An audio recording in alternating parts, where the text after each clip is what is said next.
today I'd like to talk about the new low-PT lepton ID method for the Higgs inner search at FCCHH. Okay, so first of all, in the SUSY model, the lightest SUSY particle called the LSP can be a candidate for the dark matter if R parity is conserved. And also, lightest neutrino, that is a superparticle of the Higgs and electroweak boson, should be the dark matter and LSP.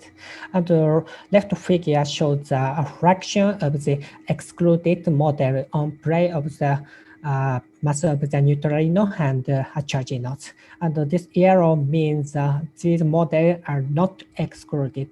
So as you can see, a small mass difference between the neutrino and the chargino is suggested. And also, right figure shows a correlation between the relative density of the dark matter and neutrino mass, and the recent measurement of the density is about 0.1, so on this black line. And also, this blue entry models that Higgsino is a dark matter. And as you can see, if Higgsino is a dark matter, its mass should be lighter than 1.5 TeV. So Higgsino search in the Higgs compressed region is very important and promising. Okay, and so next move on to about FCCHH. FCCHH is a next generation proton-proton collider hosted at CERN, and 100-kilometer tunnel will be built in Geneva area, like these figures. And its center of mass energy is 100 TeV, and also 200 collision per bunch crossing is planned. And finally, we will collect 20 inverse at band of data, and such a high energy collision and rich data enable us to search for LSP in higher mass regions. Okay, and this is a picture of the reference detector for FCCHH, and the size of the detector is comparable to the dimension of the ATLAS detector. And in this study, we focused on the parallel region only for simplification. And also, this detector consists of tracker and collimator and solenoid magnet and muon systems. And also, tracker consists of a pixel detector, and the number of layers is 12. And also, collimator has 8 equal layers and 10 equal layers. And the tracker and the collimator are located inside of the magnetic field. Okay. And next is strategy for the Higgsino search. And currently, there are many approaches at the LHC experiment. And our target is a region where delta mass is order 1 JeV. And in such a compressed region, the leptonic decay of Higgsino is very useful. But low PT lepton is dominant. And right figure shows the distribution of the lepton PT. And as you can see, if, for example, if the delta mass is 2 JeV, the peak of distribution is 1 JeV. It's a very low PT. And so we need a dedicated lepton ID method for low PT lepton, because conventional ID method has loose efficiency in the low PT region. So we developed the electron and muon ID method for low PTs. Okay, so first topic is electron IDs. Usually, we use equal information to identify the electron, but we can't get enough energy deposit to identify the electron. And moreover, there are low PT electrons that can't reach equal.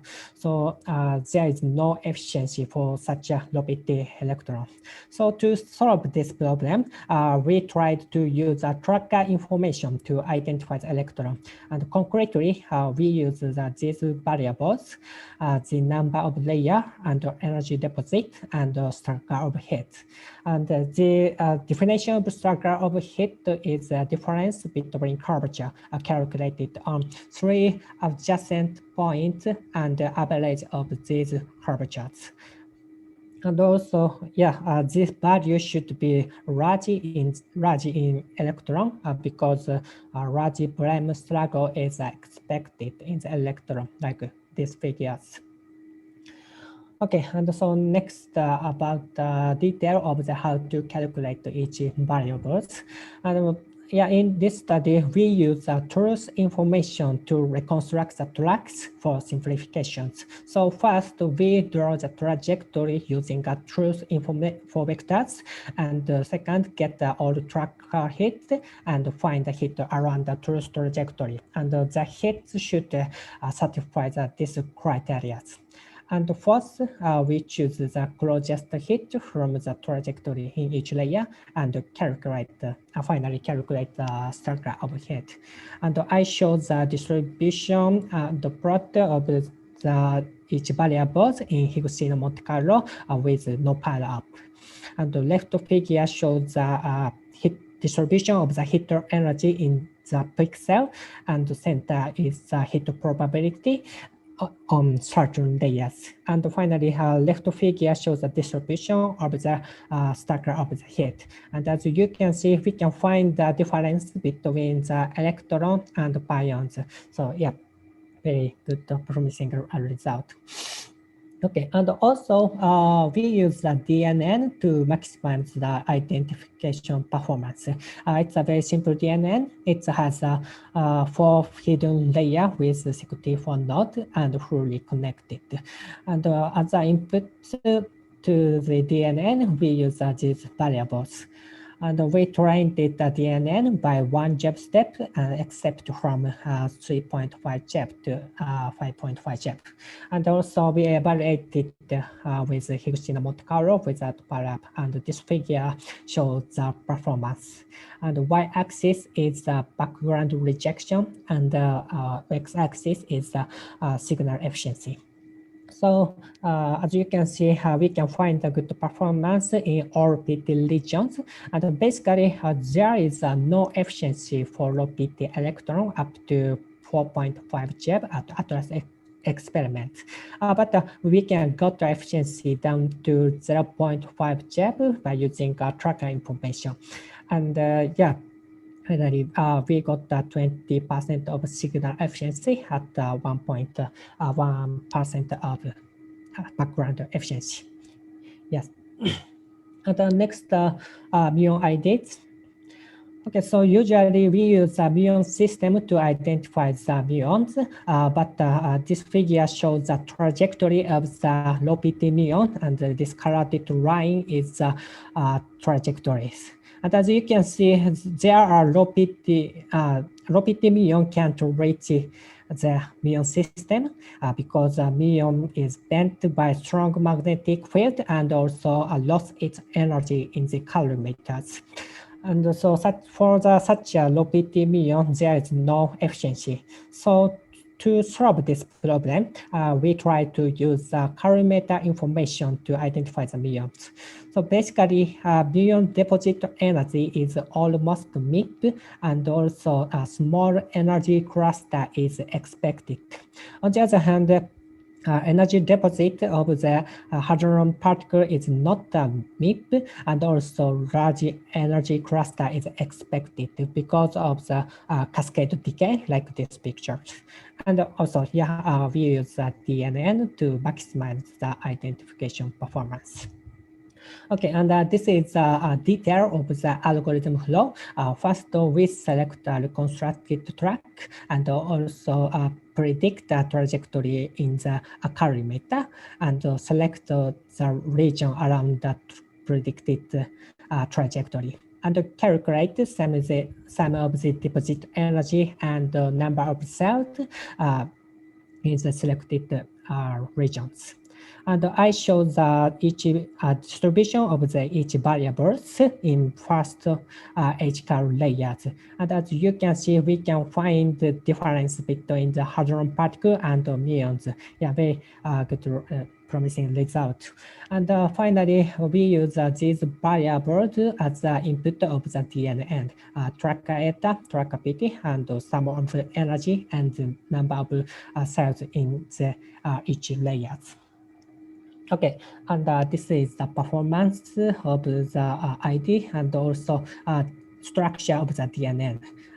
This DNN has a 7 dense layer and 5 batch normalization layer. And also we trained it DNN in each one chip step. And also basically there is no efficiency for low PT muon up to 5 chip in the conventional method because such a low PT muon can't reach the muon system, but we can get efficiency in the low PT muons for the low PT muons. And finally, we got 30% of signal efficiency at 0.1 background efficiencies. Okay, so let me summarize this talk. Okay, so Higgs signal in the compressed region is very promising, and FCC-HH enable us to search in the region. But we need a dedicated lepton ID method for the low PT because low PT lepton is dominant in such a compressed region. So we have developed the low PT electron and muon ID algorithm, and we use a tracker and calorimeter information for electron and muon respectively. And also we use DNN to maximize the identification performance. And by using this information and the technique, we got this performance like this value. Okay, and finally, as a next plan, we have to improve the algorithm to be robust in the high pileup situation. And I will finally I will estimate the sensitivity for Higgs signal at FCC-HH. That's all. Thank you.